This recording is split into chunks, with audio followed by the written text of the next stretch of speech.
में BSF SCM exam के लिए इम्पोर्टेंट क्वेश्चन देखने वाले हैं जो कि आपके एग्ज़ाम के लिए इम्पोर्टेंट हैं। चलिए शुरू करते हैं।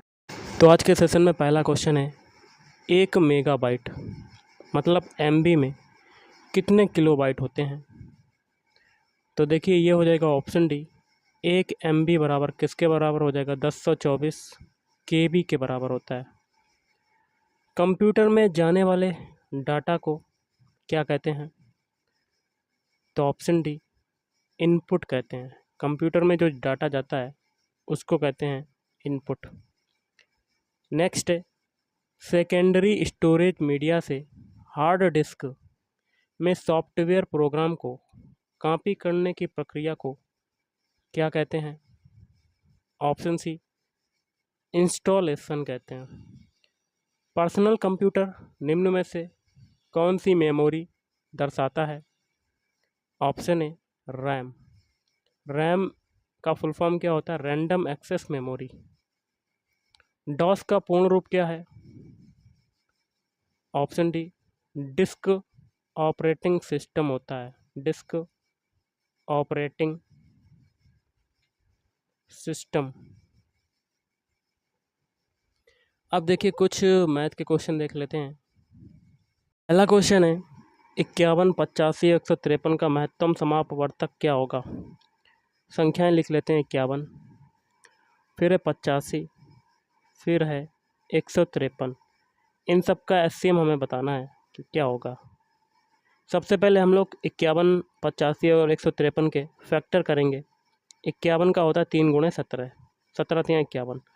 85 का होता है 5 गुणा 17 और 153 का क्या होता है 3 × 3 × 17, 17।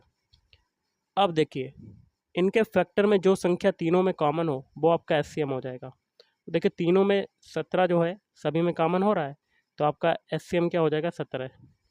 Option A is right answer. अगला है, कोई आदमी 5 वर्षों के लिए धन 5% वार्षिक साधारण ब्याज पर उधार देता है। यदि उसे 6250 धनराशि प्राप्त होती है, मतलब साधारण ब्याज लगने के बाद। तो जब साधारण ब्याज लग जाता है तो वो आपका मिश्र धन हो जाता है। तो आपका मिश्र धन ए बराबर कितना है, 6250। और आपका टाइम टी बराबर कितना है, टी बराबर आपका है 5 वर्ष, 5 ईयर्स। और 5% साधारण ब्याज मतलब एसआई आपका कितना है, साधारण ब्याज कितना है, या आप कह सकते हैं दर आपकी कितनी, आर बराबर 5%, ये आपकी दी हुई है। अब देखिएगा इतना तो आपको पता ही चल गया, लेकिन वो आपको मूलधन पी बराबर बताना है कि पी बराबर क्या होगा। तो देखिए साधारण ब्याज एसआई इक्वल टू क्या होता है, P into R into T upon 100। और साधारण ब्याज क्या होता है, ए माइनस पी, मतलब मिश्र धन माइनस मूलधन इज इक्वल टू क्या हो जाएगा, P into R into T बटे में 100। वैल्यू पुट करेंगे, ए की वैल्यू कितनी है 6250 और माइनस पी बताना ही है हमें, और पी इंटू आर की वैल्यू है 5%, टी की वैल्यू क्या है 5 ईयर और बटे में 100। 5 से ये काटेंगे 20 बार जाएगा, फिर ये 5 से काटेंगे 4 बार जाएगा, 4 आपका नीचे आ जाएगा। ओके, अब देखिए ये हो जाएगा 4, 6250 minus P is equal to क्या आ जाएगा पी। अब 4 का मल्टीप्लाई हम लोग किस में करेंगे,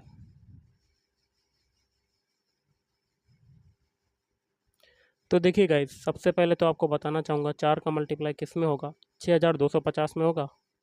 तो करके देख लेते हैं एक बार। तो आप ऐसे भी कर सकते हैं, 4 × 6250 मल्टीप्लाई ना करें और -4 पी ये हो गया और बराबर पी ये हो गया। तो 4 × 6250 इज इक्वल टू माइनस का 4 पी उधर जाएगा तो 5 पी हो जाएगा, और 5 से हम लोग 6250 काटेंगे तो ये आपका आ जाएगा 4 × 6250 को 5 से काटा तो कितने बार कटेगा, 5 एकम 5, 6 में 5 का डिवाइड किया तो एक बार कटा और एक बचा, फिर 5 दूनी 10, फिर 5 25, 1250 बराबर आपका क्या आ जाएगा पी। अब 1250 में 4 का मल्टीप्लाई करेंगे तो हमें कितना मिल जाएगा 5000। तो हमें कितना मिलेगा गाइस? 5,000 रुपया। Option B is right answer. Okay. अगला है एक ट्रेन जिसकी लंबाई जो है 50 मीटर है और 200 मीटर लंबे प्लेटफॉर्म को 20 सेकंड में पार करती है, तो ट्रेन की चाल क्या होगी? लंबाई आपकी जुड़ जाएगी 200 और 50, तो टोटल लेंथ कितनी हो जाएगी? 50 प्लस 200 इज इक्वल टू हो जाएगी 250। ओके। और टी बराबर टाइम आपको पता ही है कितना है? 20 सेकेंड।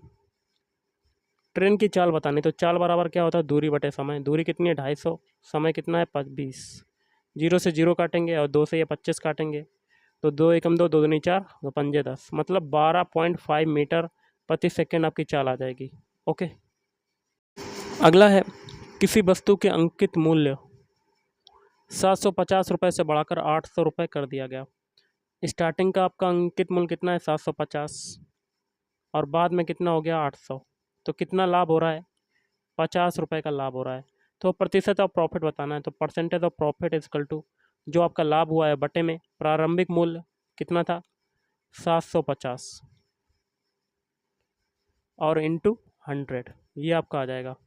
तो परसेंटेज ऑफ प्रॉफिट निकल आएगा। एक जीरो से एक जीरो कटेगा, 25 से काटेंगे, 25 तियाँ 75, 25 चक्कू 100, तो 20/3 ये आपका आ गया। मतलब आपका कितना आ जाएगा? 6 सही 2/3%। तो option D is right answer. Question है किसी संख्या के 9/11वें भाग एवं 2/11वें भाग का अंतर 77 है, तो वह संख्या निम्न में से कौन सी होगी? तो हम लोग सबसे पहले संख्या को मानेंगे x, तो x का 9/11वां भाग, फिर माइनस x का 2/11वें भाग का अंतर हमें पता ही है कितना है? 77। तो हमें x की वैल्यू बतानी है, तो यहाँ से हो जाएगा 9x/11 minus 2x/11 is equal to 77। LCM हो जाएगा 11, ऊपर बचेगा 7x/11 बराबर 77। 7 से ये काटेंगे तो 11 बार जाएगा, 11 का 11 में मल्टीप्लाई करेंगे तो आपका x की वैल्यू आ जाएगी 121। Option A is right answer. अगला क्वेश्चन है आपका कोई दुकानदार 5 दर्जन आम 90 रुपये में खरीदता है, तो देखिए 5 दर्जन, एक दर्जन में कितने होंगे? 12 आम होंगे, तो 5 दर्जन में कितने हो जाएंगे? 60 हो जाएंगे। मतलब 60 आमों की जो कीमत है वो कितने रुपए है? 90 रुपये। तो हमें बताना है 150 आम की कीमत क्या होगी। जब 60 आम 90 रुपये के हैं तो 150 आम कितने के हो जाएंगे? 90 गुणे 150 बटे में 60। जीरो से जीरो काटेंगे, फिर 3 से काटेंगे, 3 दूनी 6, फिर ये काटेंगे 3 धाम 30, 2 से ये काटेंगे 30, 15, तो आपका हो जाएगा 15 इंटू 15, मतलब आपका आ जाएगा आंसर 225 रुपये। Option B is right answer. Next question है एक आयताकार खेत की लंबाई चौड़ाई की 3 गुनी है। अगर हम लोग चौड़ाई को x माने तो लंबाई आपकी कितनी हो जाएगी? लंबाई हो जाएगी 3 गुनी, मतलब 3x हो जाएगी। ये आपकी चौड़ाई हो जाएगी। ओके। उसकी परिमिति है 32 मीटर। परिमाप आपका दिया हुआ है कितना? 32। और आयत का परिमाप क्या होता है? 2 इंटू लंबाई प्लस चौड़ाई। लंबाई कितनी? 3x और प्लस चौड़ाई मतलब x इज इक्वल टू हो जाएगा 32। इसको काटेंगे तो 3x plus X is equal to आ जाएगा 16, तो 4x इज इक्वल टू आपका आ जाएगा 16। 4 से ये काटेंगे, x की वैल्यू आ जाएगी 4। तो हमें उसका क्षेत्रफल बताना है। तो लंबाई हमें, चौड़ाई तो पता ही चल गई कितनी है? 4, और लंबाई कितनी हो जाएगी? 3 इंटू 4 मतलब 12। आयत का क्षेत्रफल क्या होता है? लंबाई गुणे चौड़ाई, मतलब 12 गुणे 4, तो आपका आ जाएगा 48 वर्ग मीटर क्षेत्रफल आ जाएगा। Option C is right answer. अगला है यदि वर्ग का क्षेत्रफल 64 सेंटीमीटर स्क्वायर हो तो उसका परिमाप क्या होगा? तो देखिए वर्ग का क्षेत्रफल होता है भुजा स्क्वायर, और वो कितना दिया हुआ? 64। तो यहाँ से भुजा कितनी आ जाएगी? 8 आ जाएगी। और वर्ग का परिमाप क्या होता है? 4 इंटू भुजा, तो 4 गुणे 8 मतलब 32 सेंटीमीटर आपका आंसर आ जाएगा। Option B is right answer.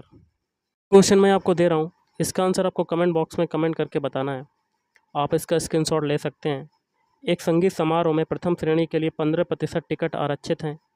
यदि सारे टिकट बिक गए तब प्रथम श्रेणी के 171 टिकट हैं, तो कुल कितने टिकट बिके हैं ये बताना है। तो देखिए आपको सबसे पहले करना क्या है, टिकटों की संख्या को आप x मान लीजिएगा और जो कुल टिकट बिके हैं 15%, वो किसके बराबर हो जाएंगे, क्योंकि ये आरक्षित हैं उनकी संख्या हमें पता ही है कितना है, 171 दी हुई है। ओके, 15% की वैल्यू हमें पता ही चल गई। तो 15% ये किसका है, एक्स का प्रतिशत है, एक्स का 15%, मतलब टोटल टिकटों की 15% की वैल्यू हमें 171 दी हुई है। तो यहाँ से आप एक्स की वैल्यू निकाल सकते हैं। तो 171 गुणे 15% मतलब 15/100, 100 ऊपर आ जाएगा और 15 नीचे चला जाएगा। तो इसको सॉल्व करेंगे तो एक्स की वैल्यू कितनी आ जाएगी, 1140।